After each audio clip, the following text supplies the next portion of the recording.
330 millimetre পর্যন্ত যদি বৃষ্টিপাত হয়, আপনি যত চেষ্টাই করেন না কেন 2-4 ঘন্টায় জলজট থাকবে। চট্টগ্রাম নগরীর দীর্ঘদিনের অভিশাপ জলাবদ্ধতা নিরসনে এবার একযোগে মাঠে নামলেন সরকারের 4 মন্ত্রী ও সিটি মেয়র।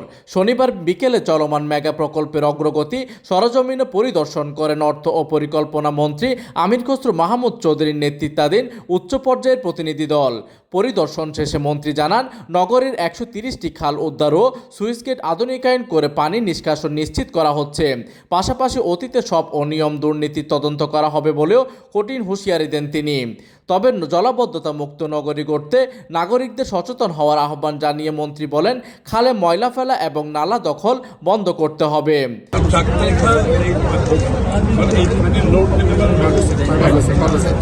এইদিকে চসিক মেয়র নেতৃত্বে সমন্বিত তদারকির মাধ্যমে চলতি বছরের শেষ নাগাদ জলাবদ্ধতা পরিস্থিতির দৃশ্যমান উন্নতি হবে এমনটাই আশা করছেন সংশ্লিষ্টরা। এখানে বৃষ্টিপাত হওয়ার রেকর্ড রয়েছে।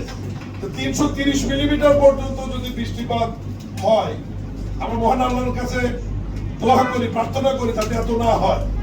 যদি হয়, আপনি যত চেষ্টাই করেন না কেন 2-4 ঘন্টায় জলজট থাকবে। এটা কিন্তু জলাবদ্ধতার মধ্যে পড়বে না।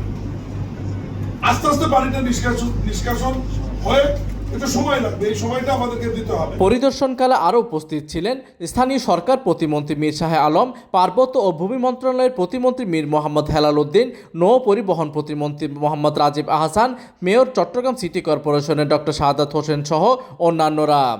প্রতিনিধির তথ্য ও পাঠানো চিত্রে ডেস্ক নিউজ, দিগন্তের বার্তা 24, চট্টগ্রাম।